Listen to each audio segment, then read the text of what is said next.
Shalom, mga kaigsunan, mga Bisayan, ug tibuok sa mga tao magsulti, mga Cebuan, o unsa pa sa mga taga Mindanao.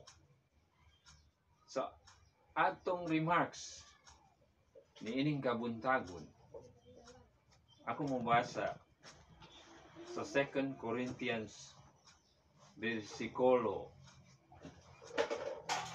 5 verse 20. Miingon, busa mga tinukyanan kami tungod kang Kristo. Mao na akong remarks niining kabuntagon. Christ Ambassador.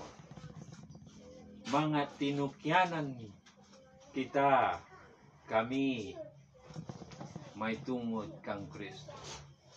Buti pa sabot, kung naagyud tahay tabo sa kadaadlaw sa atong kinabuhi, kinahanglan ba ta facilitation sa atong pangkinabuhi, mga pagkaon, God will provide.